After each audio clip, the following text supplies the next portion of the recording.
केले दैत्यांतकाले खिललोकलीले श्रीरंगलीले रमता मनो में लक्ष्मी निवासे जगतां निवासे ऋतपद्मवासे रविबिम्बवासे कृपा निवासे गुणवृंदवासे श्रीरंगवासे रमतां मनो मे ब्रह्मादिवन्दे जगदेकवन्दे मुकुन्द वन्दे सुरनाथ वन्दे व्यासादिवन्दे सनकादिवन्दे श्रीरङ्गवन्दे रमतां मनो मे ब्रह्माधिराजे गरुडाधिराजे वैकुण्ठराजे सुरराजराजे त्रैलोक्यराजे खिललोकराजे श्रीरङ्गराजे रमतां मनो मे अमोघमुद्रे परिपूर्णनिद्रे श्रीयोगनिद्रे ससमुद्रनिद्रे श्वेतेकभद्रे जगदेकनिद्रे श्रीरङ्गभद्रे रमतां मनो मे सचित्रशायी भुजगेन्द्रसायी नन्दाकशायी कमलाङ्कशायी क्षीराब्धिशायी वटपत्रशायी श्रीरङ्गशायी रमतां मनो मे इदं हिरङ्गं त्यजतामिहाङ्गं पुनर्चाङ्गं यदि चाङ्गमेति पाणौ रथाङ्गं चरणे भुगाङ्गं याने विहङ्गं शयने भुजङ्गम् रङ्गनाथाष्टकं पुण्य प्रातरुत्थाय पठेत् यः पठेत् सर्वान् कामान् वाप्नोति रङ्गिसायुजमाप्नुयात् हरे कृष्णा कृष्णा कृष्णा हरे हरे हरे राम राम राम हरे हरे। श्री श्री रंगनाथ अष्टकम की जय हो।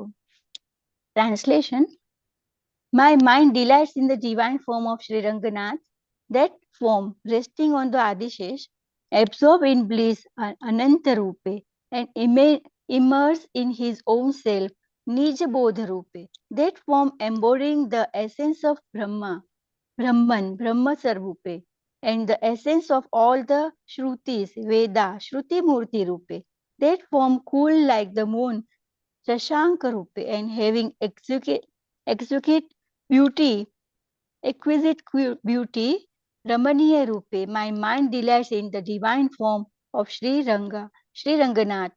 That form fills my being with bliss. My mind delights in the divine place of Sri Ranganath, those plays of him showering compassion at the bank of river Kaveri, just like its gentle waves. Those plays of him assuming beautiful sportive form at the root of the mandar tree. Those plays of his incarnation slaying the demons in all the lokas, worlds. My mind delights in the divine plays of Sri Ranganath. Those plays fills my being with bliss. My mind delights in the various abodes of Sri Ranganath, that abode of him dwelling with Devi Lakshmi in Vaikuntha, those abode of him dwelling amidst all the beings in this world, in temples, that abode of him within the lotus of the heart of the devotees is divine consciousness, and that abode of him within the orb of the sun representing the image of the divine, that abode of him in the act of compassion, and that abode of him within the excellent virtues. My mind delights in the various abodes of Sri Ranganath. Those abodes fills my being with bliss. My mind delights in the worship of Sri Ranganath, the worship performed by Lord Brahma and other gods, the worship performed by the devotees considering him as the one Lord of the universe, the worship performed by Sri Mukunda, and the worship performed by the chief of the Shuras like Indradev. The worship performed by sages Vyasa and other sages. The worship performed by sage Sonaka and other Kumaras. My mind delights in the worship of Sri Ranga, Sri Ranganath. His worship fills my being with bliss. My mind delights in the lordship of Sri Ranganath, who is the Lord of Brahma, who is the Lord of Garuda, who is the Lord of Vaikuntha, and who is the Lord of the King of Suras, that is Indradeva, who is the Lord of the three worlds, who is the Lord of all the worlds. My mind delights in the worship of Lordship of Sri Ranga, Sri Ranganath. His Lordship fills my being with bliss. My mind delights in the auspicious divine sleep of Sri Ranganath, that posture of unfalling rest which nothing can disturb, that complete sleep which is full with fullness, that auspicious yoga nidra which is absorbed in itself is in fullness, and that posture of sleeping over the milky ocean and controlling everything, that posture of rest is the one source of auspiciousness in the universe, and one great sleep which gives rest amidst all the activities and finally absorb the universe. My mind delights in the auspicious divine sleep of Sri Ranga, Sri Ranganath. That auspicious divine sleep fills my being with bliss. My mind delights in the auspicious resting poses of Sri Ranganath. That resting pose adorned with variegated garments and ornaments. That resting pose over the king of serpent, that is Adishesa. That resting pose on the lap of Nanda Gopa and Yashoda. That resting pose on the lap of Devi Lakshmi. That resting pose over the milky ocean. And that resting pose over the banyan leaf. My mind delights in the auspicious resting pose of Sri Ranga, Sri Ranganath. Those auspicious resting poses fills my being with bliss. This indeed is Ranganath, Ranga Sri Rangam, where if anyone shed his body, will not come back again with body, that is, will not be born again. If that body had approached the Lord, that is, taken refuge in the Lord, glory to Sri Ranganath, whose hand holds the discus, from whose lotus feet river Ganga originate, who rides on his bird vehicle Garuda, and who sleeps on the bed of serpent. Glories to Sri Ranganatha. This Ranganathastakam, which is auspicious, he who recites after getting up early in the morning, all the desires are fulfilled, and finally he attains the Sayuj of Sri Ranganath, absorbed in the essence of Sri Ranganath, and gets liberated. Hare Krishna, Krishna Krishna, Hare Hare, Hare Ram, Ram Ram, Hare Hare. Shri Shri Ranganatha ki jai ho. Thank you, Prabhuji, for so wonderful seva. Hare Krishna. Danvat pranam to all. Thank you, Mataji. Thank you very much. With this, I welcome all the devotees to the today's session. Now we'll commence today's class with the invocation prayers. नमो विष्णुपादाय कृष्णप्रेष्ठाय भूतले श्रीमते भक्तिवेदांत स्वामिनिति नामिने नमस्ते सारस्वते देवे गौरवाणी प्रचारिणे निर्विशेष शून्यवादी पाश्चात्य देशतारिणे जय श्री कृष्ण चैतन्य प्रभु नित्यानंद श्री अद्वैत गदाधर श्रीवासादि गौर भक्त वृंद हरे कृष्ण कृष्ण कृष्ण हरे हरे हरे राम राम राम हरे हरे ओम अज्ञानतिमिरन्धस्य ज्ञानाञ्जनशलाकया चक्षुरुन्मिलितं येन तस्मै श्रीगुरवे नमः श्रीचैतन्यमनोभीष्टं स्थापितं येन भूतले स्वयं रूप कदा मह्यं ददाति स्वपदान्तिकम् वन्देऽहं श्रीगुरुं श्रीयुतपदकमलं श्रीगुरुं वैष्णवाञ्च श्रीरूपं साग्रजातं सगण रघुनाथान्वितं तं त्वजीवं साद्वैतं सावधूतं परिजनसहितं कृष्ण चैतन्य देवं श्री राधा कृष्ण पादान् सगण ललिता श्री विशाखान्वितं च हे कृष्ण करुणा सिंधु दीनबंधु जगतपते गोपेश गोपिका कांत राधा कांत नमस्तुते तप्त कांचन गौरंगी राधे वृंदावनेश्वरी प्रसवानुसुते देवी प्रणमामि हरिप्रिय Vancha kalpatarubhya cha कृपा सिन्धुभ्येव च पतितानां पावनेभ्यो वैष्णवेभ्यो नमो नमः। पंचतत्त्वात्मकं कृष्णं भक्तरूपस्वरूपकं भक्तावतारं भक्ताख्यं नमामि भक्तशक्तिकं जयतां सुरतो पंगुर्मम मन्दमतिर्गति मत्सर्वस्व पदाम्बुजौ राधा मदनो मनो दिव्याद बृन्दारण्य कल्पद्रुमः श्रीमद् रत्नांगर सिंहासनस्थितौ श्रीमद् राधा श्रीलगोविन्द देवौ प्रेष्ठालिभिषेव्यमानौ स्मरामि श्रीमान रासरसारंभी वंशीवटतटस्थित दर्शन वेणुस्वनैर्गोपीर् गोपीनाथ श्रियस्तुना श्री कृष्ण चैतन्य प्रभु नित्यानंद श्री अद्वैत गदाधर कृपासादि गौर भक्त वृंद. Now let us offer our obeisances to Sri Chaitanya Mahaprabhu in the six Goswamis of Vrindavan. नमो महावदान्याय कृष्ण प्रेम प्रदायते कृष्णाय कृष्ण चैतन्य नामने गौरति से नमः. O most munificent incarnation, you are Krishna himself appearing as Sri Krishna Chaitanya Mahaprabhu. You have assumed the golden color of Srimati Radharani and you are widely distributing pure love of Krishna. We offer our respectful obeisances unto you. Krishna Vannam tussah कृष्णम संगोपांगस्त्रपार्षदम यज्ञे संकीर्तन प्रायैर्यजन्ति सुमेधसा. In the age of Kali, intelligent persons perform congregational chanting to worship the incarnation of Godhead who constantly sings the names of Krishna. Although his complexion is not blackish, he is Krishna himself. He is accompanied by his associates, servants, weapons, and confidential companions. Nana Shastra Vicharana Kaina Puno Shardharma Sanstapako Lokanam Hitakarino Trivavane Manya Saranya Karo Radha Krishna Padaravinda Bhajana Anandena Mattalikau Bande Rupa Sanatana Raghujugo Sri Jiva Gopalako.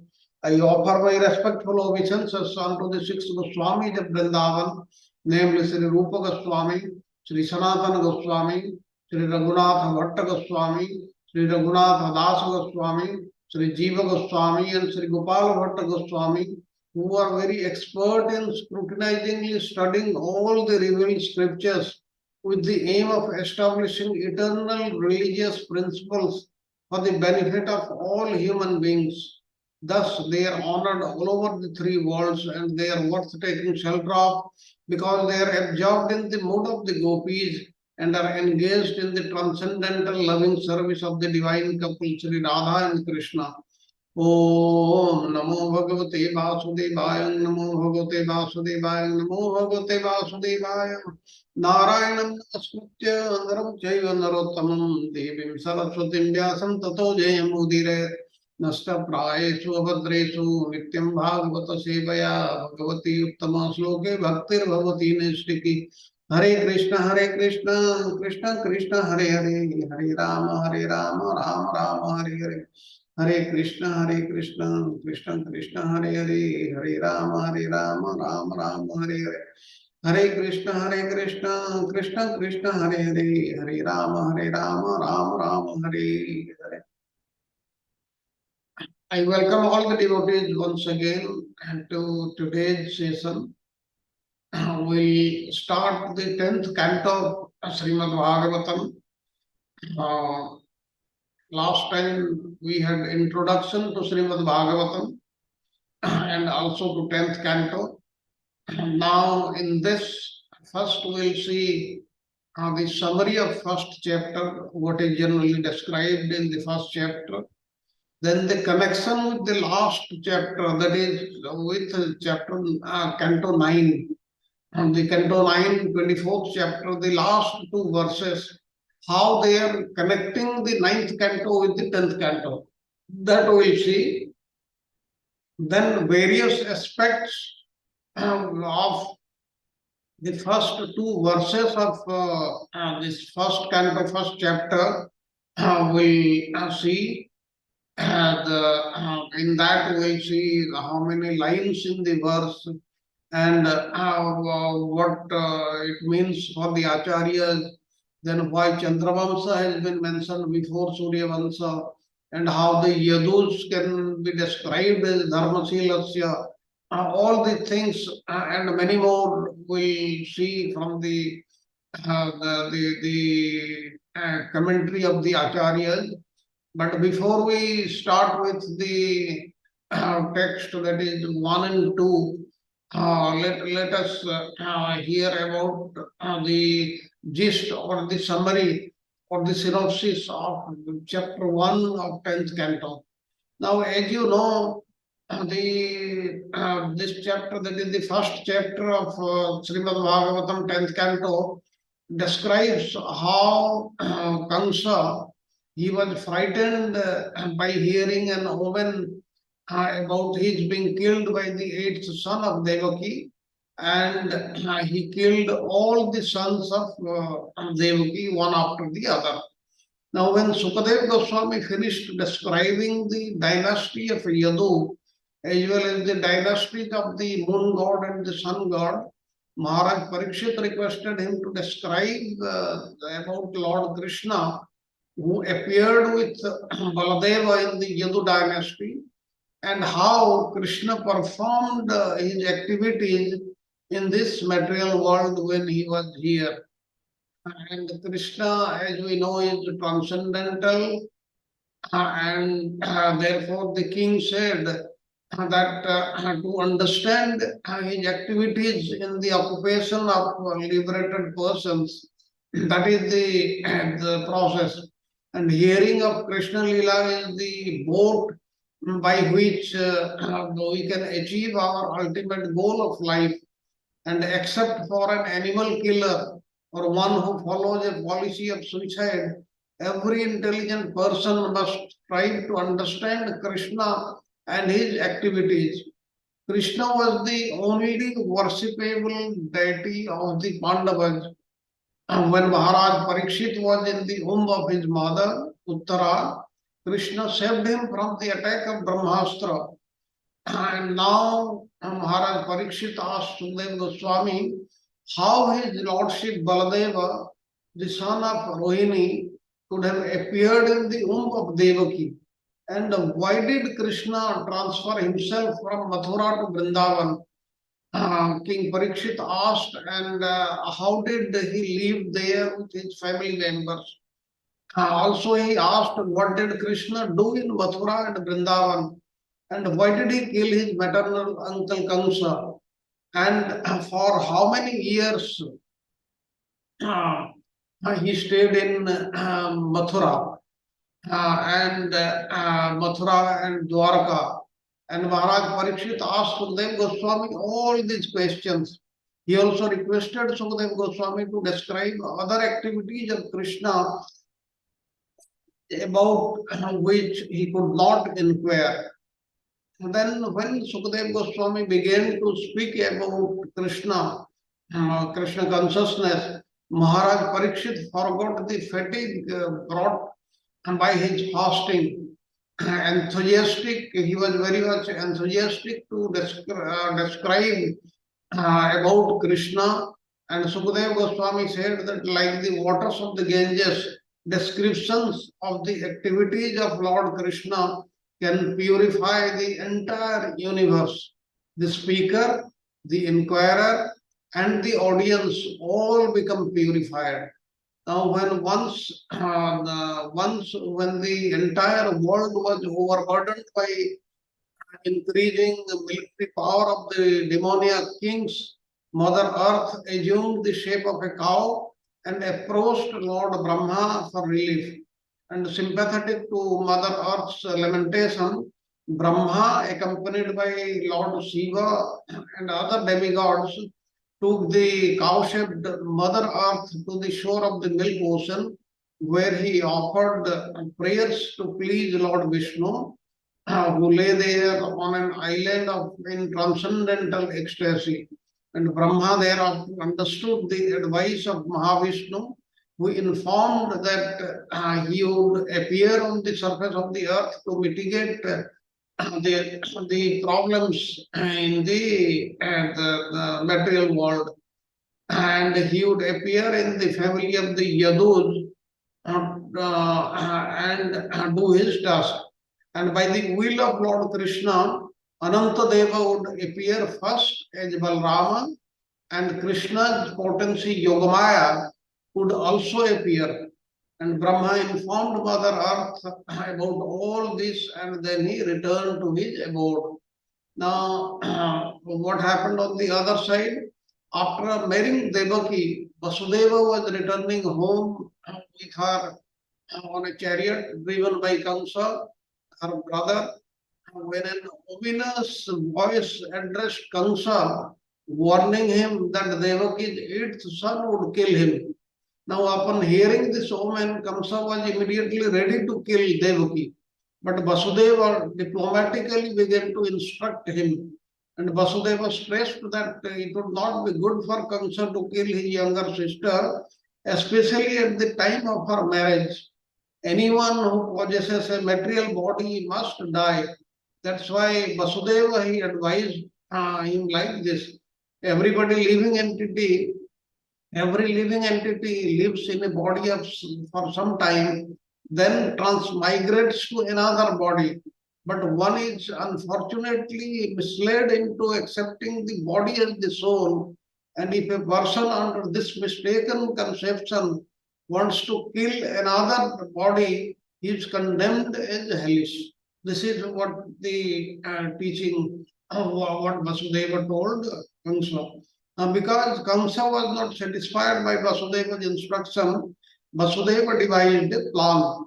He offered to bring Kamsa all the Devaki's children so that Kamsa could kill them. Then why then should Kamsa kill Devaki now? Now Kamsa was satisfied by this proposal, and in due course of time when Devaki gave birth to a child, Vasudeva brought the newborn baby to Kamsa, and upon seeing this newborn baby and Vasudeva's magnanimity, he was struck with wonder. And when Vasudeva gave Kamsa the child, Kamsa, showing some intelligence, said that since he was to be killed by the eighth child, why should he kill the first? Although Vasudeva did not trust him, Kamsa requested Vasudeva to take the child back. Later, however, after Narada approached Kamsa and disclosed to him that the demigods were appearing in the Yadu dynasty and Vamsi dynasties and conspiring to kill him, Kamsa decided to kill all the children born in this family, and he also decided that any child born from the womb of Devaki must be killed. Thus, he arrested and imprisoned both Devaki and Vasudeva and killed six of their sons, one after the other. Narada had also informed Kamsa that his previous birth was Kalanemi, a demon who was killed by Vishnu. And consequently, Kamsa became a great enemy to all the descendants of the Yadu the Yadu dynasty. He even arrested and imprisoned his own father Ugrasena, for Kamsa wanted to enjoy the kingdom alone. Now Krishna had threefold pastimes, the Braja Lila, the Mathura Lila, and Dwarka Lila. As you know, the 10th canto of Srimad Bhagavatam, there are 90 chapters which describe all these Leelas. The first four chapters describe the Lord Brahma's prayers for the relief of earth's burden, and they also describe the appearance of the Supreme Personality of Godhead. And chapters 5 to 39, they recount Krishna's pastimes in Vrindavan. And the 40th chapter describes how Krishna enjoyed in the waters of Yamuna and how Akrura offered prayers. And chapters 41 to 51, 11 chapters, tell of Krishna's pastimes in Mathura. And the last 39 chapters, 52 to 90, they describe Krishna's pastimes in Dwaraka. And chapters 29 to 33 in this 10th canto concerning describing the Lord Krishna the dancing with the gopis, known as Rasa Leela. These are known as Rasa Panchadhyaya. And 47th chapter of the 10th canto is a description known as Brahmar Gita. Like this, the first canto describes in brief the various activities of Lord Krishna. Then now let us see how ninth canto of Srimad Bhagavatam and 10th canto of Srimad Bhagavatam, they are connected. Now, as we know, in ninth canto there are 24 chapters. The last verses, that is the 66th verse and the 67th verse, they describe, rather in very brief, the complete 10th canto is given in these two verses. What are those? The 66th verse, it says, Jato Goto Pitrugruhat Brajo Meditartha Hatva Ripun Suta Satani Krutarudara Upadhya Tesu Purusa Kimu Visamije Atmana Nigamam Prathaman. And now the meaning is the Supreme Personality of Godhead, who is Krishna himself, who is also known as the Lila Purushottama. He appeared as the son of Vasudeva, but immediately left his father's home and went to Vrindavana to expand his loving relationship with his confidential devotees. In Vrindavana, the Lord killed many demons and afterwards he returned to Dwaraka. According to Vedic principles, he married many wives who were the best of women, begot through them hundreds of sons, and performed sacrifices for his own worship to establish the principles of householder life. Now, in very, very brief, it gives everything about from his birth to his Dwarka Leela.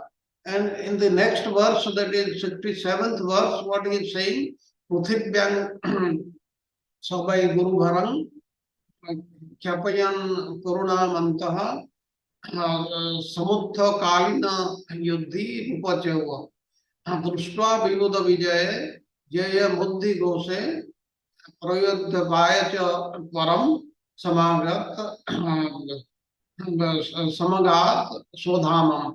Thereafter, what Lord Krishna, the Supreme Personality of Godhead, what he did, and Lord Krishna created a misunderstanding between the Yadus, his family members, just to diminish the burden of the world before he was to leave for the spiritual abode. And simply by his glance, he annihilated all the demoniac kings on the battlefield of Kurukshetra and declared victory for Arjuna.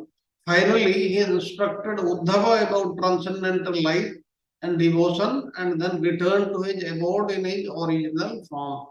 This is in very, very brief in gist the summary of 10th canto of Srimad Bhagavatam. And in two verses, Sukadeva Goswami, he described to Parikshit Maharaj about the 10th canto. But Parikshit Maharaj, he was not satisfied with this. He wanted to know in detail about Lord Krishna. That's why the 10th canto starts. Now we'll start with the 10th canto. But before I start with the 10th canto, let me request someone, some of you devotees, to read the first two verses from Srimad Bhagavatam. Hare Krishna Prabhuji, I can read that. Yes, Prabhuji. The first verse. Yeah, is a text one, right? Sri Rajovacha. That one correct, Prabhuji? 10 canto Yes, first chapter. Rajavacha. Yes, that is correct. Okay.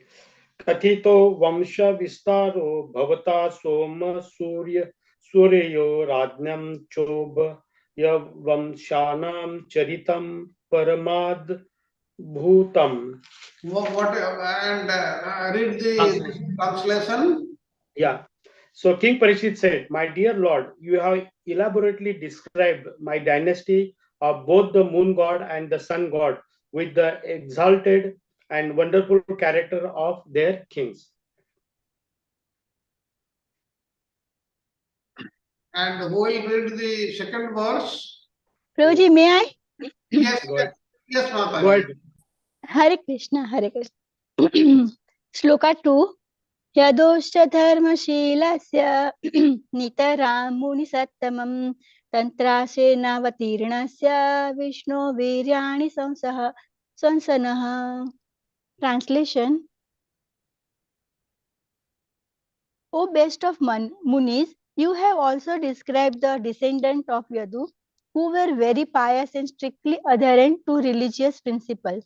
Now, if you will kindly describe the wonderful, glorious activities of Lord Vishnu or Krishna, who appear in the Yadu dynasty with Baldeva, his plenary expansion. Hare Krishna Prabhuji, Dandavat Pranam. Thank you, Mataji. So today we'll be talking about these two verses only.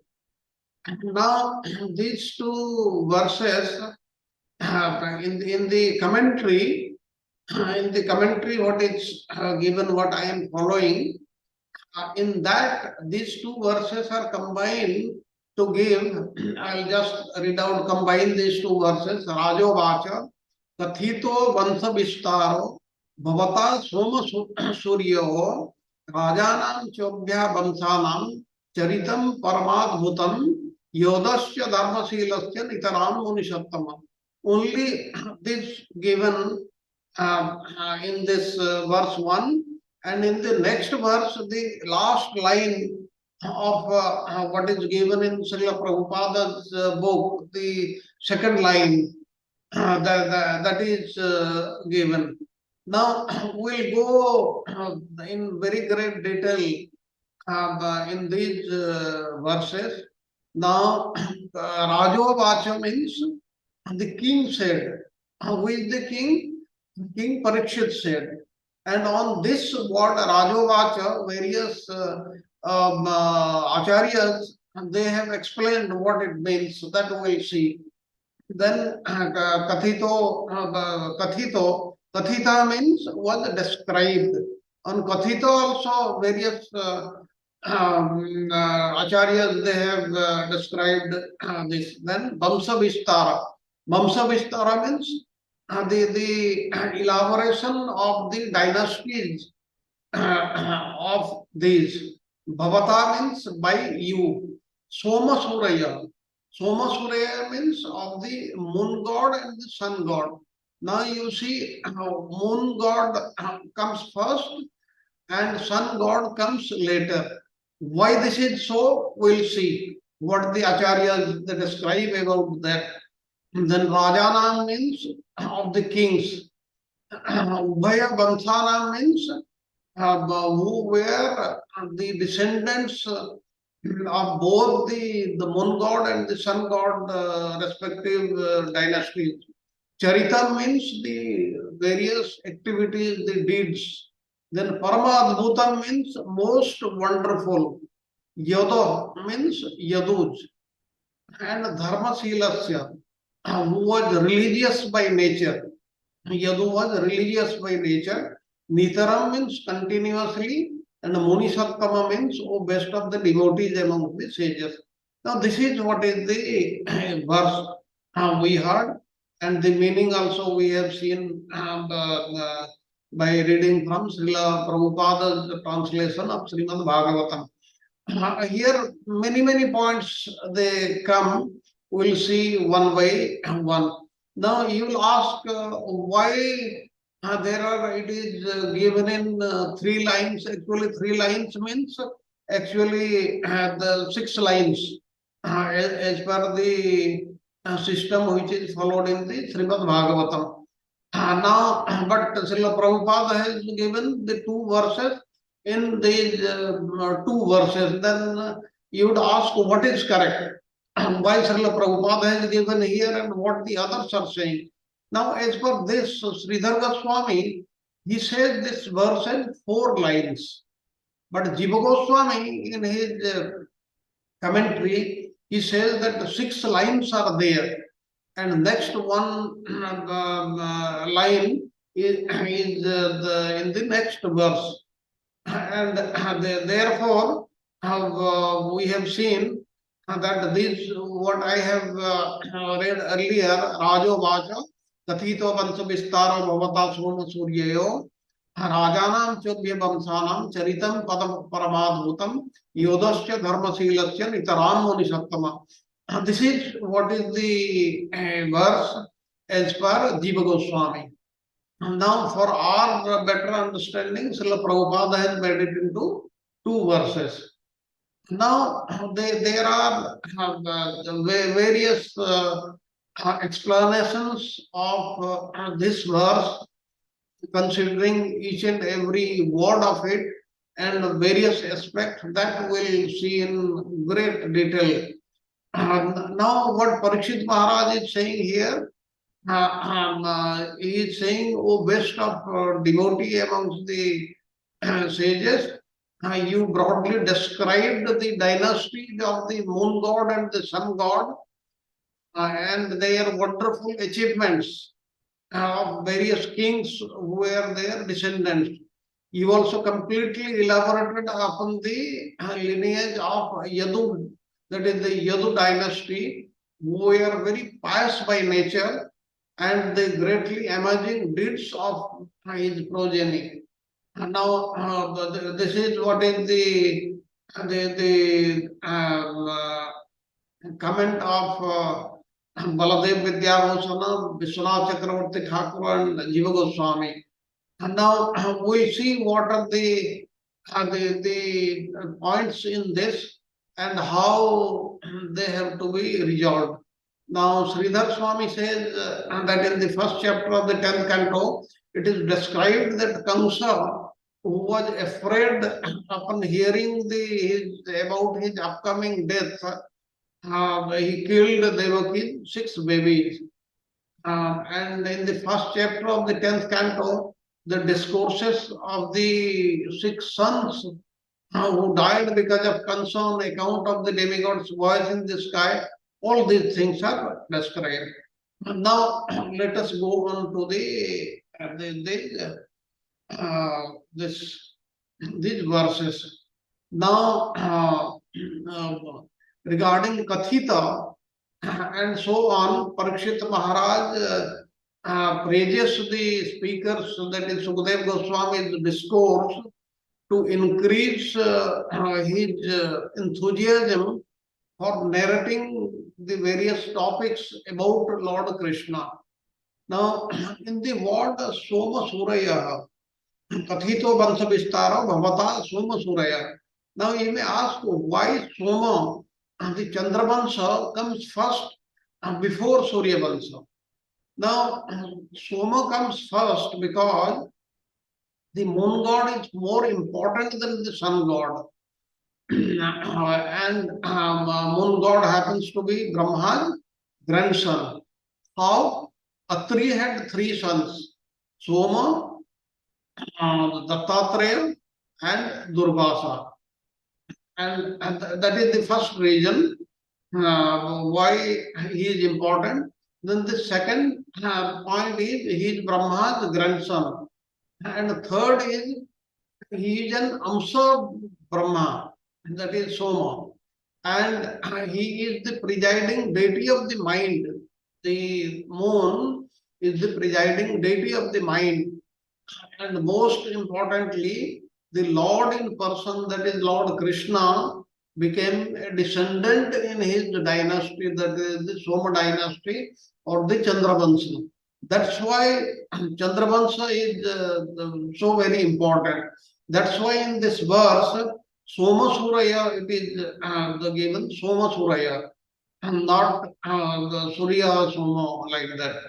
Then, although the very wonderful deeds of Swayambhuva Manu and all his descendants were described in the fourth canto of Srimad Bhagavatam.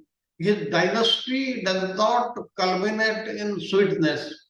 However, the dynasties of Soma and Surya do culminate in sweetness, since Lord Krishna and Sri Ramachandra, they appeared in these dynasties respectively. Therefore, there is a mention of Soma and Surya's excellence.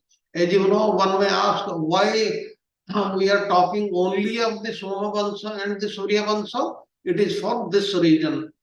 The most important incarnations, the appearance in this material world, in the Treta Yuga, was Lord Ramachandra. Which Treta Yuga? The 24th Treta Yuga. We are in the 28th Kali Yuga. And in 28th Kali Yuga, Lord Krishna. And that's why these two dynasties, they are so very important. And then the connection, Yodos Charitam Kathitam. Now, Yodos Ragya Chavayam Charitam Paramabhutam, we are discussing that. Although Yadu transgressed the order of his father, still, because he had pure devotion, his constant piousness was described in the ninth canto. Now, we'll be discussing about this very contradiction. What happened, the king Yadu, rather Prince Yadu, he did not obey his father's orders. Still, then we are saying that the characters of the kings in the Yadu dynasty, it is Paramadhutam. Bhutam means wonderful, Paramadhutam means most wonderful. Then, because of this contradiction, how can this be true? This we'll discuss in detail, because there is a requirement of understanding this. Then the Munisattama, both the qualities, since he's saying you are a sage, and the quality of being one who establishes his eminence of bhakti, since you are the foremost devotee, as you are seeing. And now, after this, we'll see what many of the acharyas, they are commenting on this verse. This verse of 6 lines, or you can say 3 lines, or whatever you may say. And please remember that I will not be telling you about all the 16 acharyas, because many of the acharyas on a same point, their opinions are the same, their commentaries are the same. That's why there is no requirement to repeat them. Now let us start with Sanatana Goswami. Now, Sanatana Goswami, he says, starting from Sri Rajo Vacha, Sri Raja means Sri Yukto Raja, the king, king who has splendor. It is not an ordinary king, but he is a special king who has got splendor. Now, in here, what is used is Sri Raja. Sri Raja is used because it is a poetic license for the poets to compose these like that.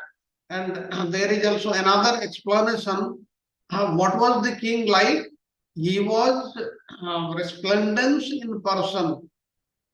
Sri, that is, it should be understood in the same way ahead. That means because of the splendor, he is known as Sri Rajovacho. Now, this is what Sanatana Goswami says. Now, we are still talking about Sanatana Goswami's comments on this verse. Now, to elaborately hear about Sri Krishna's deeds, the sole foundation of these discourses in these 2 verses, Parikshit Maharaj is requesting the speaker, that is Badrayani, while praising him, to make him experience goosebumps. Now, Kathita, Now, the first word is Kathita. Kathita signifies Tattad Akhyanikyaya Utkata. That means told with short narratives about these various descendants. The various descendants in the Yadu dynasty who have appeared, who are mentioned, he started telling small little things about them, but not very elaborately. Now, moreover, the broad description of these dynasties, that is the Somavansha and the Suryavansha, Vamsanam Vistara means it is an elaborate description of every descendant, that is son, grandson, and so forth, from the origin of these dynasties of the moon god and the sun god till the completion. That is, completion means till the descendant of Lord Krishna. As we know, Lord Rama in the Suryavansha, he appeared first, that is in the 24th cycle of Chaturayuga, and Krishna appeared in the Dwapar Yuga of the 28th cycle. Now, the deeds such as conquering the world, Charitam cha means of those who appeared in the dynasties of Chandra and Surya Vansha. We are talking of both the Vanshas. Now, Bhavata means by you is used with utmost respect, because of having respect toward his spiritual master. He is saying this. Now the deeds were most wonderful in the other way. They convey astonishment, Paramadbhutam. Since Pururuva's marrying Urvasi and Kakusta's mounting Indra, for example, are totally extraordinary. You will see these stories also. And further, the separate mention in the verse of the description of the deeds of the descendants of the Chandravansha and the Surya Vansha, which already comes to our mind from the description of the both the dynasties, is in consideration of the distinction between these two dynasties. We spoke about Pururova and Urvasi. Let me give that story also, because it is connected with this when we discuss about the Yaduvansa and why the Yadu did not obey his father's the orders. That thing. And that's why this is connected with this. Let me tell this small story. Now, Pururuva's wife, Urbasi, she directly emanated from the thigh of Narayana Rishi.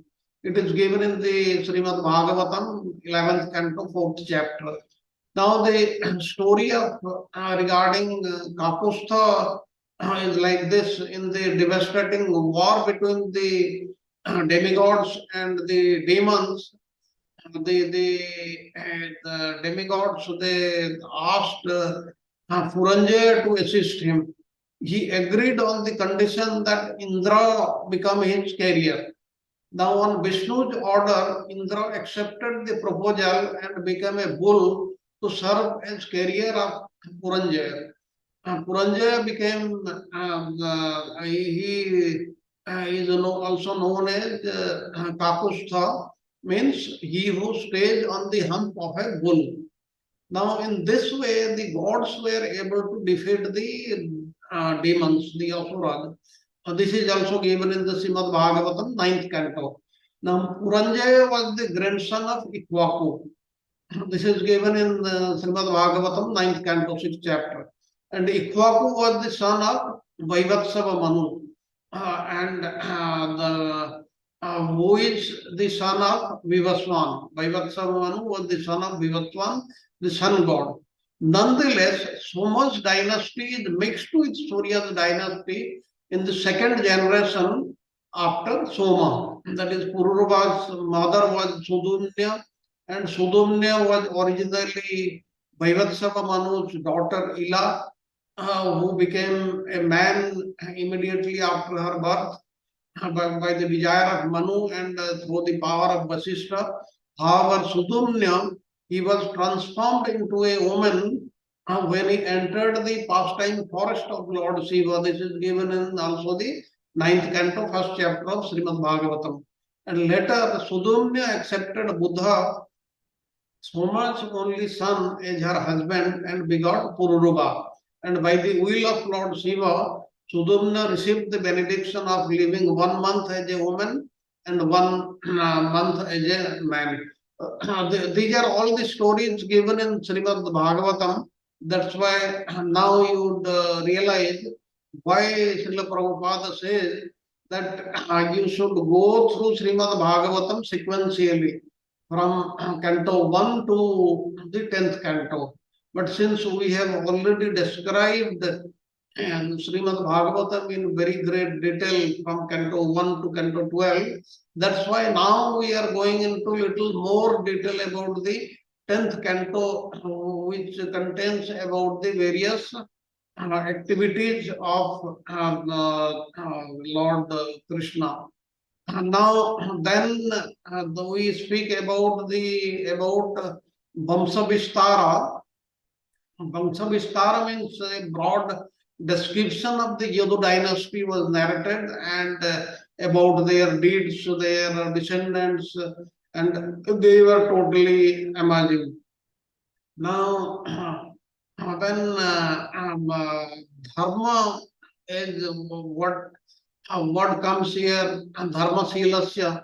The dharma is a characteristic of the devotional service to the Lord. Now, for instance, the Lord says, dharma mad bhakti krut prokta means dharma is defined as that which engenders devotional service to me. This is given in the Srimad Bhagavatam, 11th canto, 19th chapter. Now, the firmness of Yadu's devotion will be mentioned in the 11th canto of Srimad Bhagavatam.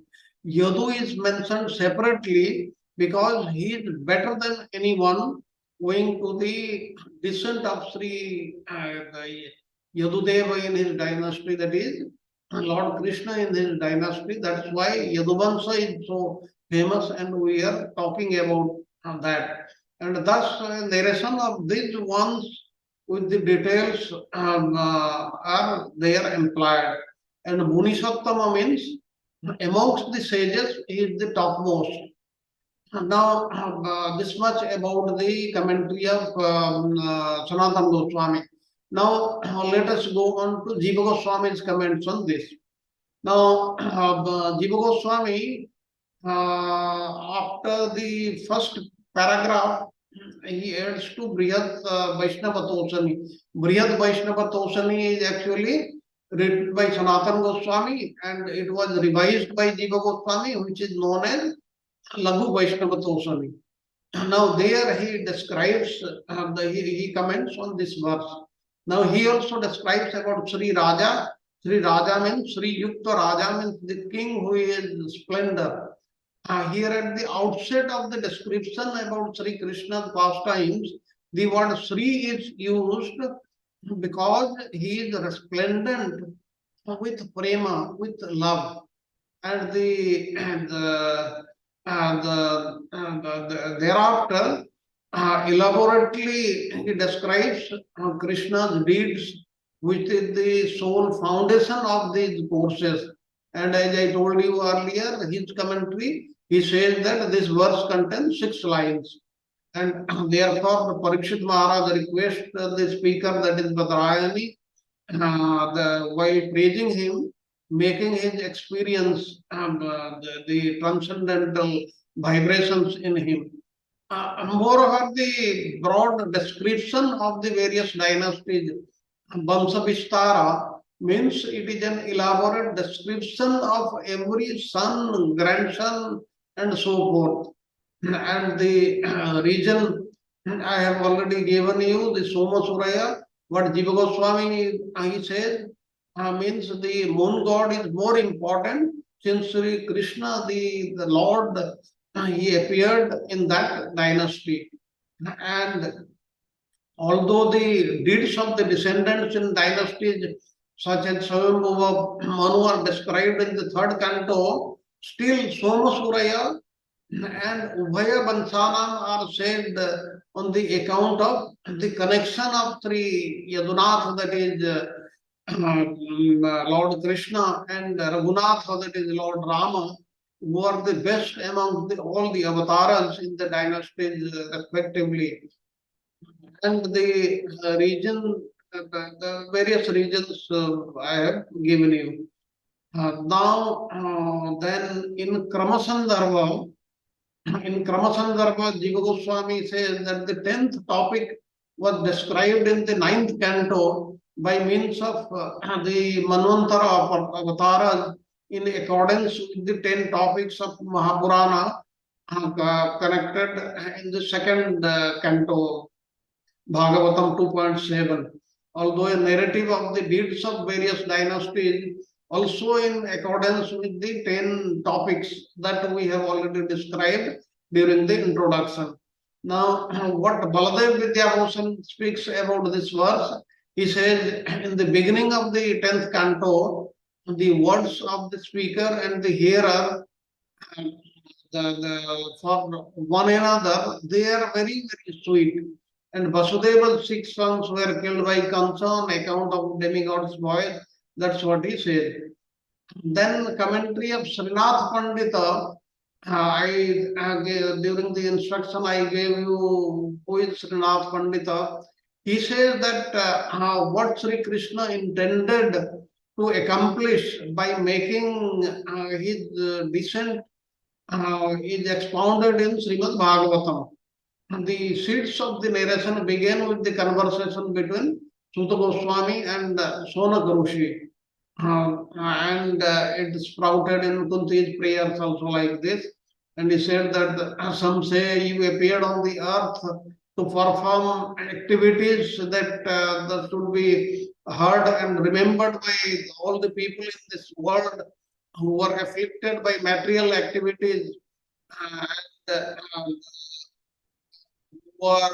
this is a result of material desires which spring from ignorance.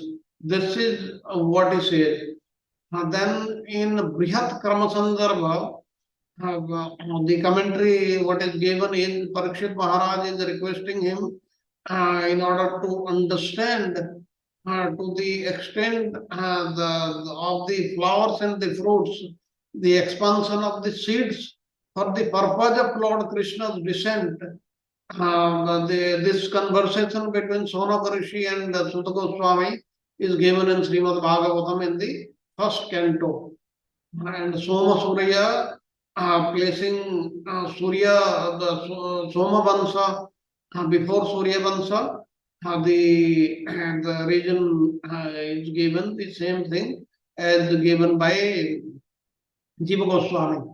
And Bhakti Siddhanta Saraswati Thakur, he also talks about the Sri Raja, what is Rajo Vacha, what is given. I am not describing about that because we have heard about that.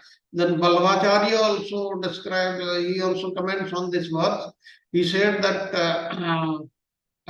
expecting the impropriety of a narration about Yadu, since he was intent on adharma because he did not obey his father due to transgressing his father's order. With the Yadus, he says he transgressed the secondary father's order to serve the primary father in so much as the old age impedes bhajan kriya. That thing we will see in greater detail in the second half of this lecture. Okay, now it is time. Let us have a 5 minutes break. Then at the end we'll see how Yadu dynasty is a great dynasty and how because Yadu did not obey his father, and what is given in our scriptures, how a father's order should be obeyed, and still then why it is described as the greatest dynasty. That we will see in the second half. So let us have a 5 minutes break. Hare Krishna.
Hare Krishna, welcome back. Now we'll commence from where we left. Now this portion, what I am going to give in this part, that is not given in the commentaries of any of the 16 acharyas. It is something else I'll be telling you about this verse in explaining about the Yaduj.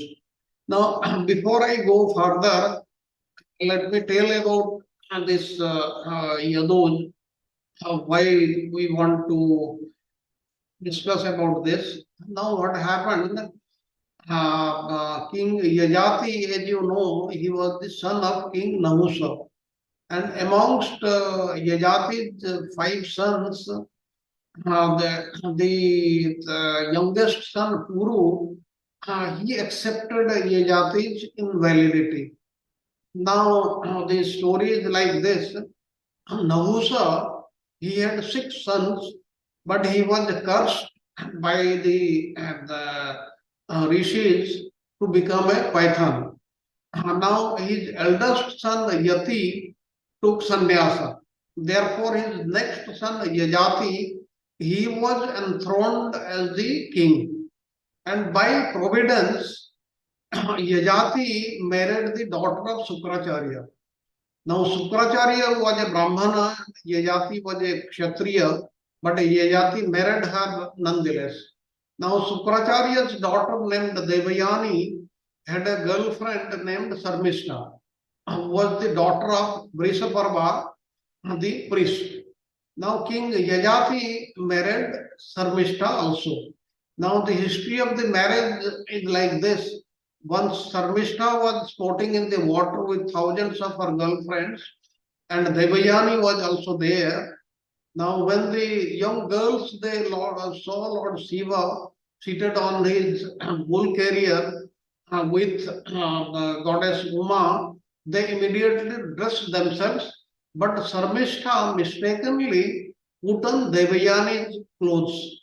Now, Devayani, being very angry, rebuked Sarmishta and also became very angry and responded by rebuking Devayani and throwing her into a well.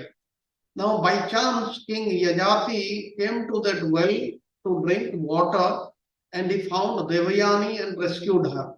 Thus, Devayani accepted Maharaj Yajati as her husband. And thereafter, Devayani cried loudly, told her father that about Sarmishta's behavior, and upon hearing this incident, Sukracharya was very angry and wanted to chastise Vrisaparva, Sarmishta's father. Now, Vrisaparva, however, satisfied Sukracharya by offering Sarmishta as Devayani's maidservant. Now, thus, Sarmishta, as the maidservant of Devayani, also went to the house of Devayani's husband.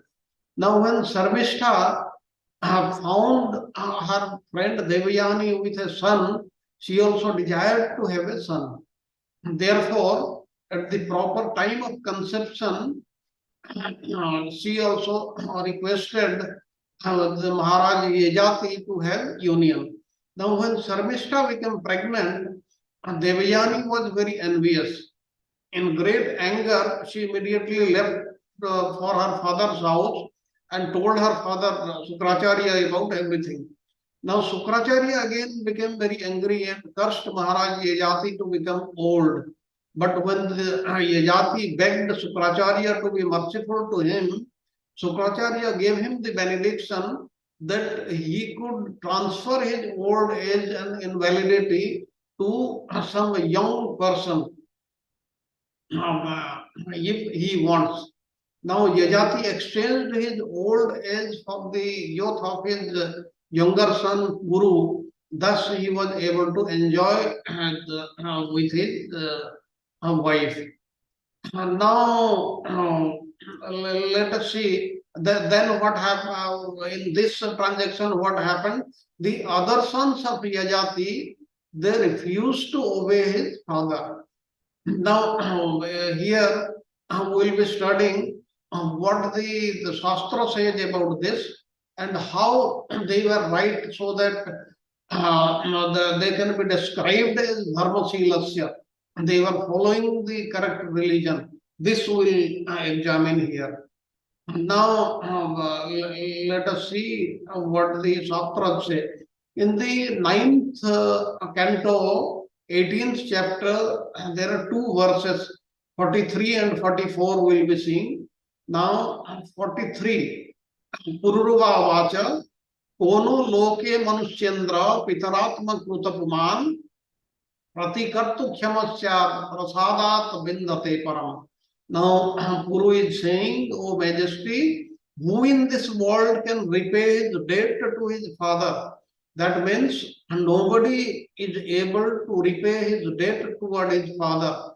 By the mercy of one's father, one gets the human form of life, which can enable one to become an associate of the Supreme Lord. This is what is being said in Srimad Bhagavatam. This is the 43rd verse of the 18th chapter of 9th canto. That means father's debt cannot be repaid. That's why one should always obey his father's orders. This is what the meaning. And what is the second the verse? That is the 44th verse says, Uttama sriting cha kuryat praktokari tu madhyamaha adhoma shraddhaya kuryat kartos charitam pitu. Now what it means? A son who acts by anticipating what his father wants him, without his father having told the son what he wants. If the son does that, then that is the first class action. That should be done by all. And what is the second class? Once one who acts upon receiving his father's order is second class. That means if his father has ordered something, he has said something, then if he still obeys, then that is second class. But here what happens? The other sons of Yajati, they did not even obey his father's order when he requested for their youth. And what is the third class?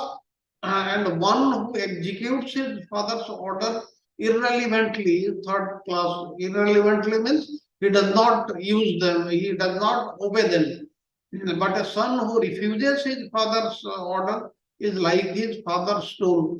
That means here in these two verses, we get the impression that anybody who obeys his father, he is the best person.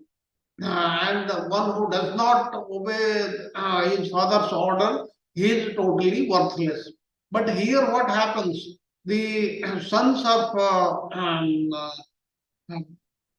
in the Kuru dynasty, the sons of Yajati, the three sons, they did not obey his father. Then how could this dynasty, the Yadu dynasty, be said that they have been following the religion and that is the best dynasty? Now we have to understand this. This I have taken from hearing various the kathas, the discourses of very authoritative acharyas, the present day acharyas. There are two reasons behind this. Now, what happened? Those sons who had refused to obey the orders of their father, they had taken a vow to protect the Brahmanas, the cows, the yajnas, they perform for 1000 years. That means, as we know, Lord Vishnu, he respects the Brahmanas and the cows. And anybody who has taken a vow to protect them, that vow is much more important. And that is the reason why these sons, they did not obey his father's order, even though he had ordered them to do so. Now, what is the second reason? Now, if these three sons, they had agreed to obey their father, then what would have happened? If Yadu's youth is used by his father to enjoy his mother, then in a subtle way he would earn sin along with his father. That means for which purpose he required youthfulness from his son, that is actually sinful. That's why his sons, they disobeyed his father's orders. And that means in the Yaduvansa, these three sons not obeying their father, that was totally correct as per the Shastra and by all the norms. And it should not be seen in the light of these two verses given in the 9th canto, 18th verse of the Srimad Bhagavatam. That's why what we learn from here, that Yaduvansa was a great dynasty, and in that dynasty, the others, they took birth, and finally Lord Krishna took birth, and that's why this Bansa is so very famous. Now, since there is time, let us finish the last line of the second verse given in. I'll go to that. Yeah. तत्रांश वंश तत्रांश वंश विस्तारो वैष्णवार्थ.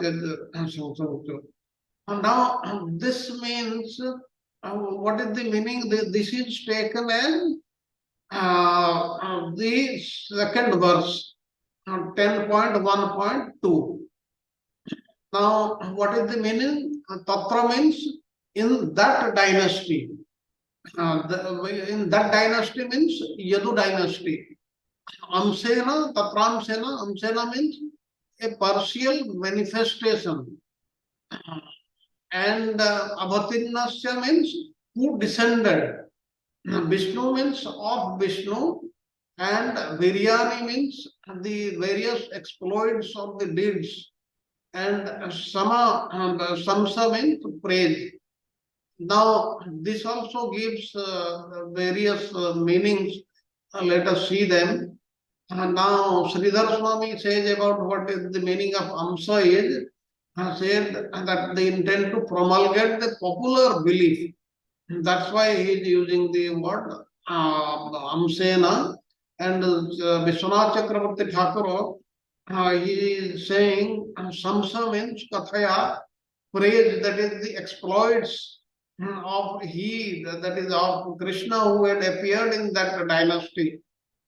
And Sanatana Goswami, what he says that therefore having expanded upon the various deeds which are so amazing of the various descendants of the Lord's dynasty, that is Yadu dynasty, he speaks with that in mind.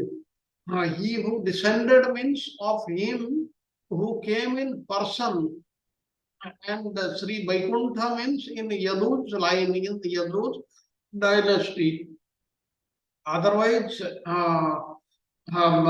there would be a contradiction. That is, we know that Krishna's to Bhagavan Swayam, but if you take Amsena to take means as an Amsa, then the meaning will be much different.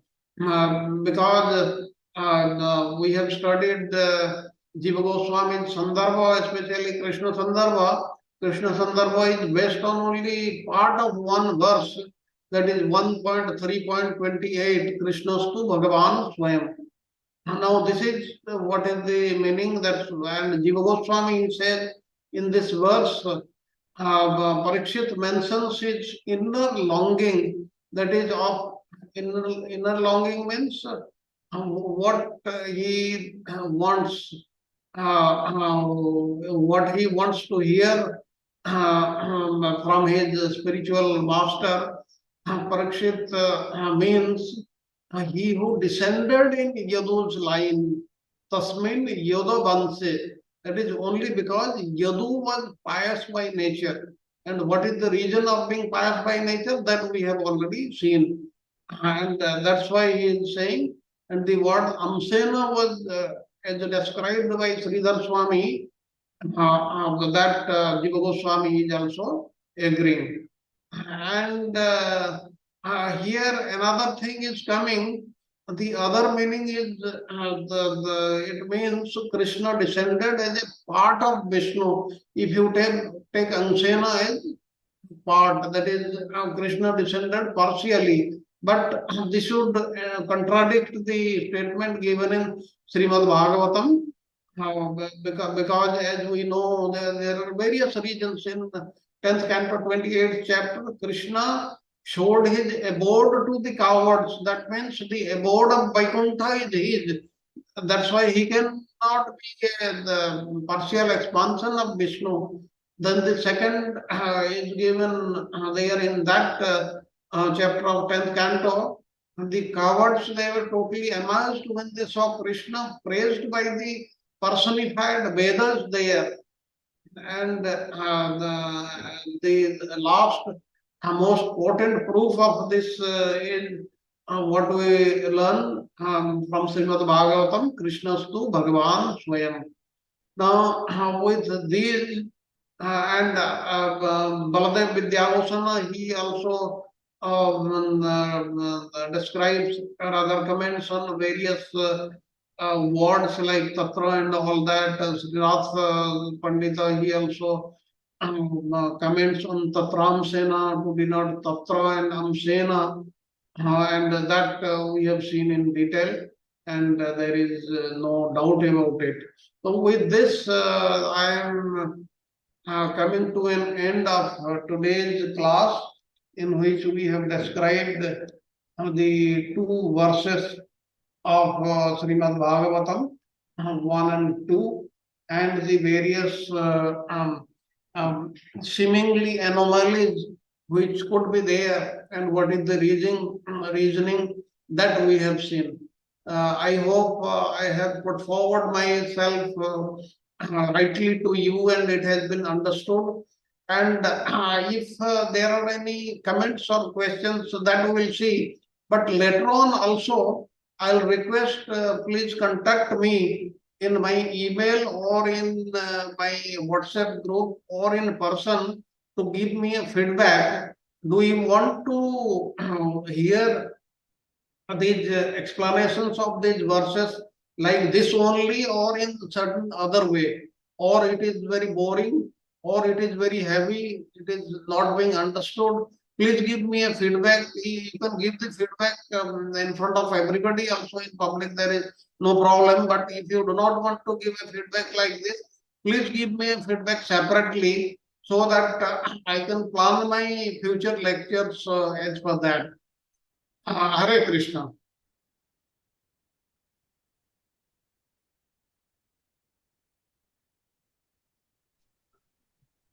Hare Krishna Prabhuji, Dhanvat Pranam. So, it's so nice. I'm hearing you, Prabhuji, giving a different word and different acharyas. I mean, from my perspective, I think this is the best that you are trying to give a different perspective. Previously, also, I went through, studied with someone. We went to one, whatever is given by Srila Prabhupada. So that was there. So different perspective. I think is very nice.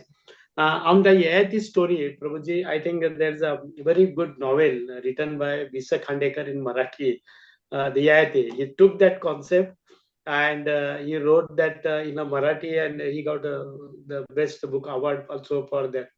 So my again, it's nice to hear, but as we go more and more detail, it's from my perspective, I'm not saying.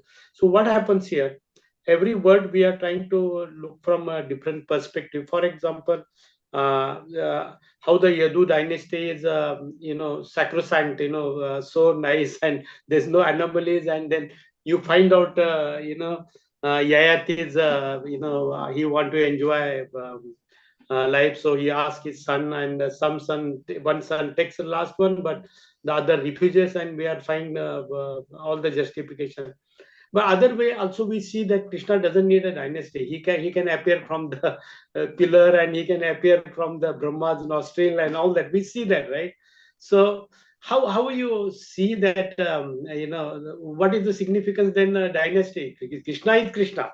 He is all supreme. He doesn't need dynasty. He doesn't need anything. How to see that also, right? He comes through the nostril of Brahma. Appears as a Varade. He comes from as a fish appears in a pond. He appears as a basically from coming out of pillar. How you see that, Professor? Okay, you are asking why the Lord takes birth, why he appears. Actually, you see, we know that he has got inconceivable power.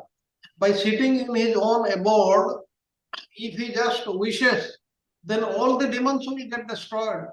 Everything will be put into place by just his wish only. He does not have to come, but still, then why he comes? As an unborn, he takes birth also. Like this, why these things happen? This is to give pleasure to his devotees. Only for his devotees' sake, he comes. Like what the devotee wants. The devotee wants to see him in person. He wants to spend time with him. He wants to play with him. He wants to consider him as his son. Like he wants to have a relationship with him. And all these things can happen only when he comes, he appears in this material world. It cannot happen if he sits down in Golok Vrindavana and then how can he play with his devotees? So the only thing is that he wants to give pleasure to his devotees, and for the sake of his devotees, he comes and killing the demons and the other things, that is secondary nature. That is not his primary task. As we know, when he was here 5,000 years back, like even when he was in Vrindavana, almost every day he used to kill some demon or the other. But those demons, they were being killed by the Vasudeva expansions of Krishna. Nandanandan Krishna is different. Nandanandan Krishna, he only gets involved in the various leelas, the various pastimes with his devotees. He does not get involved in killing the demons or anybody else.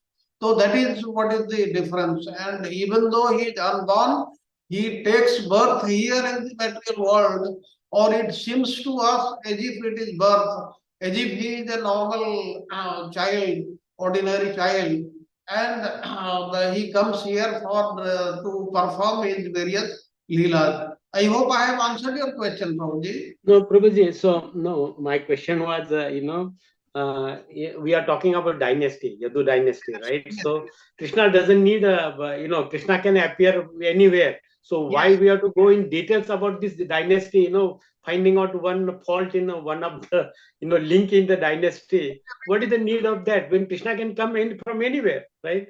Okay, So, okay. important is Krishna coming and not the dynasty, no, Prabhuji? Okay. He can take birth in any dynasty. But since he has to do this lila, he has to Okay, appear. He has to appear in some dynasty, some family. And that happened to be the Yadu dynasty. That is the thing. It is just by the coincidence, you can say. correct. And that is the thing he can follow. And that's how he took birth there. And we spoke about those things, how it is the greatest dynasty where the Lord takes birth. That is the greatest dynasty, like the Yaduvansa and the Suryavansa. They are great dynasties because the Supreme Lord themselves they took birth in these two dynasties. So that is the reason.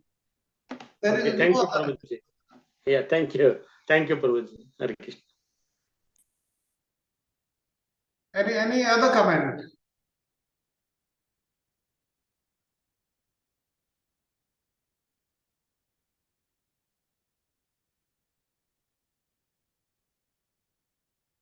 Hare Krishna, Prabhuji. Hare Krishna. Prabhuji, as you told Raghav Das Prabhuji, Krishna came to please his devotees, Yes. right?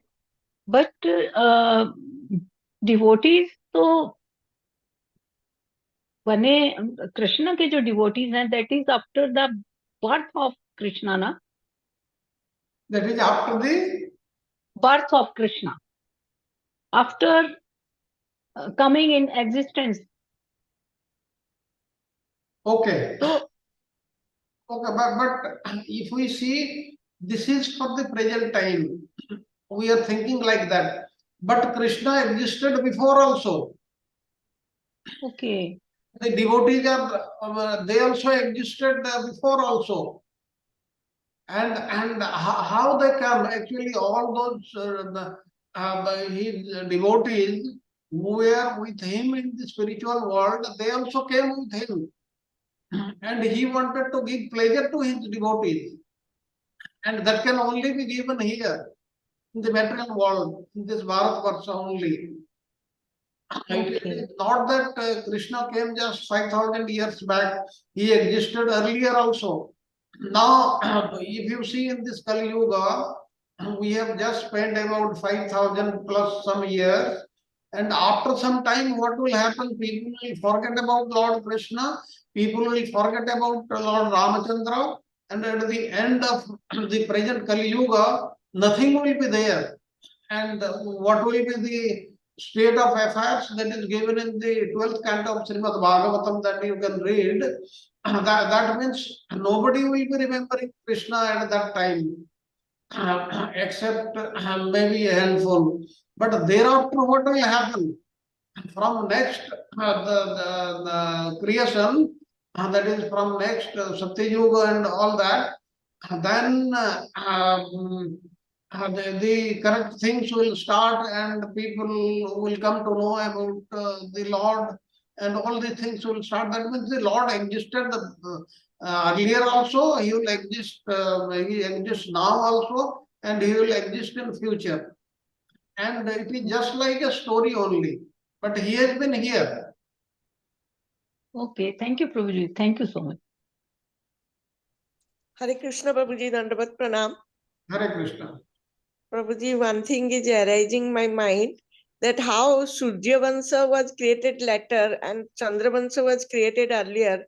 When 24th Yatrudurga, Sri Ramchandra was born in Surya Vansha, and in 20th Yatrudurga, Krishna was born. And how Chandra Vansha was created earlier? No, I never said Chandravansha was created earlier. Suryavansha came earlier, there is no doubt about it. It was in the 24th Chatur Yuga, and Chandravansha came up in the 28th Chatur Yuga of the 7th Manvantara. But what we spoke of was Chandravansha is more important than Suryavansha.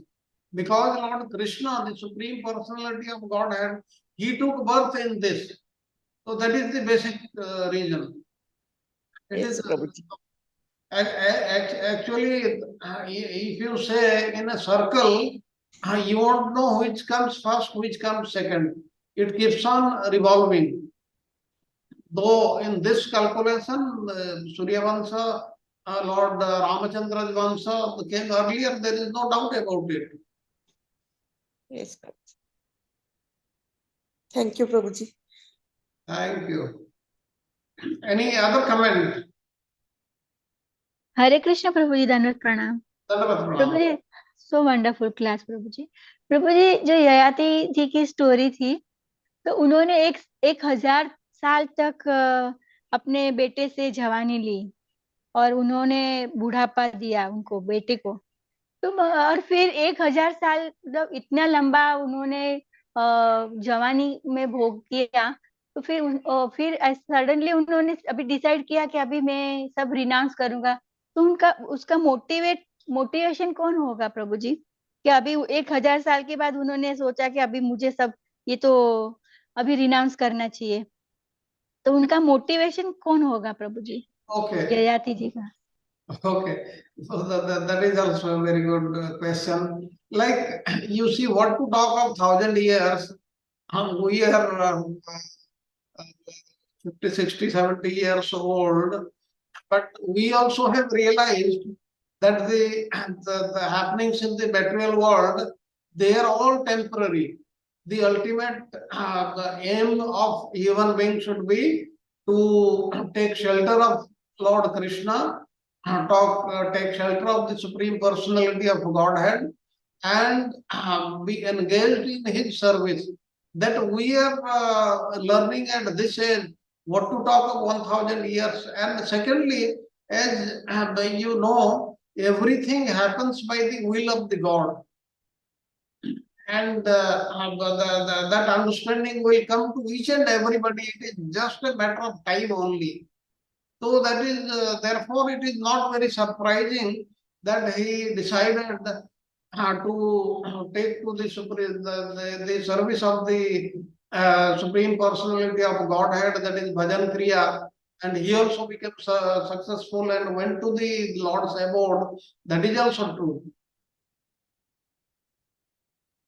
But Prabhu ji, उनकी जो life थी, उसमें उन्होंने बहुत ही मतलब enjoy किया है। मतलब उनका कुछ डिस्ट्रेसफुल लाइफ नहीं थी जैसे हमारी होती है मटेरियल वर्ल्ड में। हमें एवरी स्टेप पे कुछ ना कुछ डिस्ट्रेस होता है, कुछ ना कुछ डिफिकल्टीज होती है, मगर वो तो राजा थे और उन्होंने कितना मतलब लोक में भी बहुत एंजॉय किया, परलोक में भी बहुत अच्छा उन्होंने गति मिला उनको। तो उनको तो वो मतलब कोई ऐसा क्वेश्चन नहीं था कि अभी वो कुछ डिस्ट्रेस में आए तो अभी चलो अभी मैं डिनाउंस करूँ कि कुछ ऐसा करूँ। तो वो तो बहुत ही खुश थे, तो वो कैसे छोड़ पा सके। नहीं, but प्रभु जी हम if you see, it is a matter of perception only. What is given in Bhagavad Gita, this material world is dukkhalayam asaswatam. Everything is full of pains and it is temporary in nature. There is no doubt about this. And what we call happiness is when there is no pain, no misery. We think we are happy and we are very, very fortunate, but that is not so. Why we have come to this material world? This is to get reformed. That means we are under punishment. That's why we have come here. And the Lord has given us this human life because through that human life only we will be able to make efforts to go back to the spiritual world. And there is nothing which is very, very enjoyable in this material world. One may have a very big house, a mansion, any amount of money, transport, anything. He may be having aircraft, he can go from one place to the other. But these are seemingly they bring happiness. But if you see, they also do not bring happiness. Such persons like anybody who has got who is the richest person in a country or in the world, you think he is peaceful in his mind? He always is thinking somebody may not cause harm to him and how he should go about this, how he should go about that, how to expand his business activities and all that. And they bring misery. They do not bring happiness at all. What our definition of happiness, that is not correct at all. That is not happiness at all. That is misery in other words. That's why we have to understand what is misery and what is not misery. Like you see the sadhus, they have nothing at all, no possession, but they are the richest people. They themselves are happy within their own minds and they can fulfill anybody's desires and they have got all the powers what the Lord has, they have got also all the powers, and they are the happiest. But to us, they seem to be having nothing. They are like beggars. They are sitting under a tree. They do not have a house. They do not have enough clothes. They do not have enough to eat. But these things do not bring happiness. We will not be happy with these things. We can be happy only when we follow Krishna consciousness, that is, when we are God conscious, then only we will become happy, otherwise, not, not in any other circumstance. So that's why what we may think a king is very, very happy because he has got everything. He can do anything at his will, but his problems we do not analyze. He has got so many problems that he cannot be happy. He cannot be happy because the other countries or the other kings who are surrounding him, they will always be trying to attack him, cause harm to him. There may be many enemies inside his kingdom. There are so many other things. And within his dynasty, within his family, somebody may be trying to become a king and kill him. Like all these things, he will have a host of problems. He cannot be happy. To us, the outsiders, he may look happy, but actually they are not happy. So that is what is the thing. So that's why the ultimate happiness one will get when one associates with the Lord. That is what is the teaching of the Shastras. I hope I have answered your question, Mataji. yes Prabhuji, yes, very true Prabhuji, thank you so much. Thank you Prabhuji. Thank you. Any other question? Any other question or comment? Wonderful session, Prabhu. Hare Krishna, Dandavat Pranam. Thank you very much. Thank you, Prabhuji. Then what about my question? Is it correct to be these classes to be delivered in this way, or some other way, little faster with more stories and synopsis and all that, so that it becomes interesting? In which way you want these? I want to have this feedback so that I can also plan accordingly. This approach is also fine. Mm-hmm. Yeah. Whatever we have started, the approach, current approach is also fine. Not a problem. Okay. Ultimately, we are learning Shastra. Yeah. Yes, we should. And since we will be covering very little portion, try to study those verses 10, 12 times, 10, 20 times, so that at least remember some portion of the verses, because it is given in the Bhagavad Mahatmya, which is given in Padma Purana, that if you recite any verse, full verse or half of it, or half of half, that is one fourth, that is also enough. That will also bring welfare to you, happiness to you, and your desires will be fulfilled. This is so important. We should at least remember some of the verses, even if our knowledge of Sanskrit is not good. Still, then by just remembering, you should try to remember. Okay. Sure, Prabhuji, sure. Yeah, Prabhuji, if nobody has a question, I have one more thing. Like Yes. today's Raksha Mataji, she recited wonderful Adi Shankaracharya's, but I was just thinking, it came in my mind, nothing, Raksha Mataji, the sloka is very good, but what is the Phalasruti? It says Sayuja Mukti. So, Shankaracharya say that the one who gets in the morning and recites that, right, will get a Sayuja Mukti, but we don't deserve with that. So considering this, should we recite that kind of a sloka? But slokas are very nice glorification of Krishna, but Phalasruti is not not as per Vaishnava. What should we do then, Prabhuji? Okay. Let us try to understand Shankaracharya. Who was Shankaracharya? Shankaracharya was none other than Lord Shiva only. And who is Lord Shiva? Lord Shiva is he is the number one Vaishnava, Vaishnavanam Yatha Sambhu. Now then somebody will ask, then why did he teach the wrong things? Because that was the need of the time.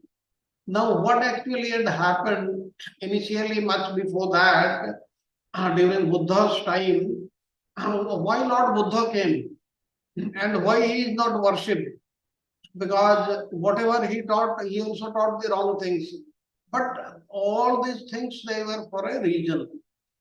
What used to happen at that time, during Buddha's time, everybody started killing animals and eating animal flesh, including the Brahmanas and everybody.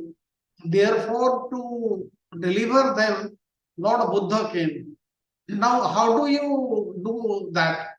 You have to devise a new thing which was not earlier. If you say ahimsa, paramo dharma, and all that, people will not believe.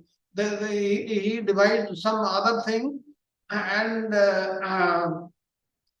that's what was accepted by people, and they turned toward Buddhism. Then what happened? After some time, the Buddhism spread, and the people misunderstood Hinduism. That's why the Lord Himself had said, had sent Shankaracharya. We have read in our previous courses given by Charu Prabhuji that Lord Shiva, he was instructed like that. You should teach something which is similar to Buddhism, so that people finally, the correct people, they come back to Hinduism. Because it was devised in such a way that those who had devotion only, they will come back. Like this, all these things are planned by the Supreme Lord and happened as per his wish. And Shankaracharya, even today in his own house in Kerala, what are the deities? It is Radha Krishna only. And it is not Advaita Bada and all that. You read his Bhaja Govindam or many of other his poetry, his bhajans. He believes, he does not have any doubt that Lord Krishna, Radha Krishna, they are supreme in all respects. But that was the time that was the need of the time. That's why he taught that. But what happened after that, his disciples, they did not learn the correct thing. They taught some other thing. That's why the things seem to be distorted. That's why we should not have any ill feeling toward Shankaracharya or Lord Buddha, because they came to deliver the world at that time, to deliver the people at that point of time. And that is the reason. I hope I have answered your question, Prabhuji. Okay, yeah, thank you, Prabhuji. Thank you. Prabhuji, may I add one Hare or two Krishna. things? Yes, yes. प्रभु जी हम जब भी ये श्लोका करते हैं तो हमारा भाव ये होता है कि हमें और भगवान से कोई मुक्ति नहीं चाहिए, मगर मुक्ति का रियल मीनिंग ही है कि भगवान की सेवा मिलनी। तो अगर हम ये करते हैं तो हमें अंदर से वही भाव है क्या और ज्यादा हम डिवोटियों की यही एक ऑलवेज भावना रहती है। और जो दूसरे जो लोग पढ़ते हैं उनकी कॉन्शियसनेस ऐसी होती है कि कुछ मटेरियल बेनिफिट मिले वो भी पढ़ सकते, क्योंकि वो धीरे धीरे एलिवेट होते हैं। तो अब डिपेंड अपॉन द कॉन्शियसनेस कि भाई को किसकी कॉन्शियसनेस ज्यादा है। कोई डिवोटी है तो वो तो पढ़ेगा ही पढ़ेगा, क्योंकि उसको तो कुछ चाहिए नहीं, मगर फिर भी वो करेगा। Prabhu ji, this is my understanding. Yes, yes, that's why in the Bhagavatam it is given, kamo sarva kama va moksha kama udharadhi. If you want anything, or even if you do not want anything, you still then worship the Supreme Lord Krishna. That is what is the thing. And we may be saying that we do not want anything, but we may not be very sincere from our heart, because it depends on our thoughts and ideas from various millions of births. It cannot be changed. But since we are trying to understand, and with the blessings of the Lord, and hope someday it will be set right by the Supreme Lord. So that is what is to be understood. What you said is totally correct. There is no doubt about it. That's why even if we want something, if we still have kamana, then also we should worship the Lord Mukunda, the Supreme Lord. There should be no doubt about it. Hare Krishna Prabhuji. Please accept my humble obeisances. All glories to Srila Prabhupada. Thank you for a wonderful class. I believe from what I heard from Radha Vinod Prabhuji is about the Phala Shruti, because the Phala Shruti of reciting a shloka has always a Phala Shruti. Any shloka has a Phala Shruti.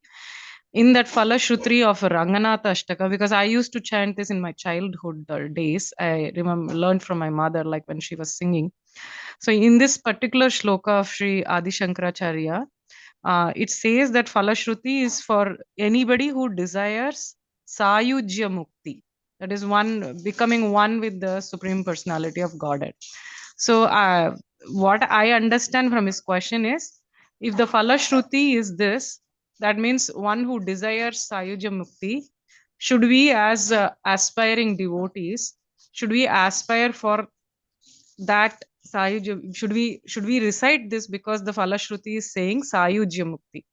I know reciting any shloka doesn't stop you, but the Phalashruti is specifically saying that. That is why he questioned that to you. Okay, as we understand the devotees, the Sayujya Mukti has no meaning for us. And Sayurja Mukti means what? Merging with the Lord. Merging with the Lord means what? Losing one's identity.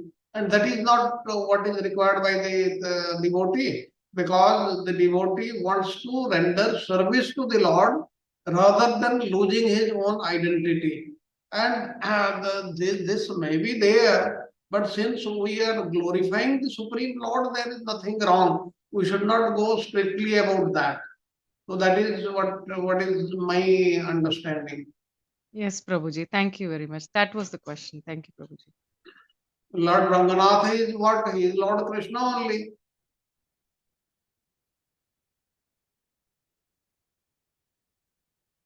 Okay, if we do not have any other questions. Prabhuji, even Shankaracharya gave the Radha Kripa Katak Stotra, Jagannath Ashtakam.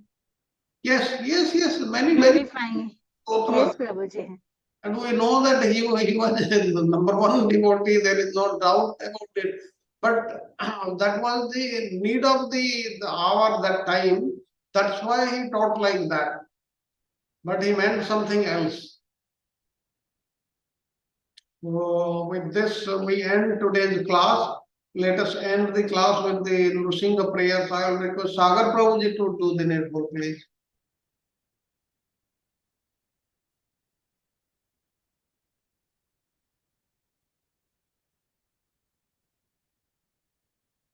Sagar Prabhuji.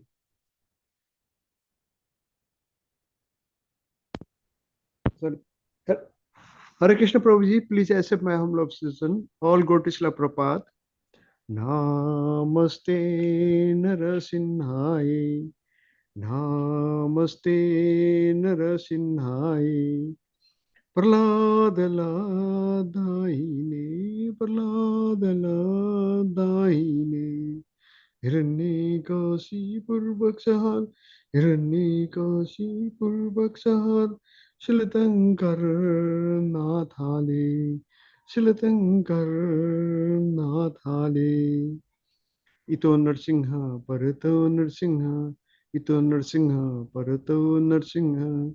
Ito Yami, Ito Narsingha. Ito Yami, Ito Narsingha. Bhai Narsingha, Hriday Narsingha. Bhai Narsingha, Hriday Narsingha. Narasingha Madin Saranam Prapade. Narasingha Madin Saranam Prapade. Tava Kala Kamala Bhare. Nakadbhuta Singam Dhalita Hiranyakasipur Tanubringam. Kesavadhita Narahari Rupa. Jai Jagadish Hare. Jai Jagadish Hare. Jai Jagadish Hare. Tavakala Kamala Bhare. Nakadbhuta Singam Dalita Hiranyakasipur Tanubringam. Kesavadhita Narahari Rupa. Jai Jagadish Hare. Jai Jagadish Hare. Jai Jagadish Hare. Narsinghdev भगवान की जय, भक्त प्रहलाद महाराज की जय, शिला प्रपात की जय, चारु प्रभु की जय, शरद प्रभु की जय, गुरुदेव की जय, ऑल assembled devotee की जय। हरे कृष्ण कृष्ण कृष्ण हरे हरे, हरे राम राम राम हरे हरे। हरे कृष्ण शरद प्रभु, दंडवत प्रणाम। Thank you, Prabhuji. Thank you very much. All glories to all the devotees. All glories to Srimad Bhagavatam. All glories to Srila Prabhupada. So we'll meet next weekend. On the first day, we'll have Bhakta Maal Katha. That will be by Santa Mataji on Sri Chaitanya Mahaprabhu. She may take 2 sessions. 2 sessions means next weekend and next to next weekend also. On the second day, we'll have Srimad Bhagavatam only, the next verses. Hare Krishna, thank you very much. Thank you very much, Thank you, Prabhuji. Prabhuji. Hare Krishna. Dandavat pranam. Dandavat pranam to all. It was very nice class. Hare Krishna. Lokas. Hare Krishna.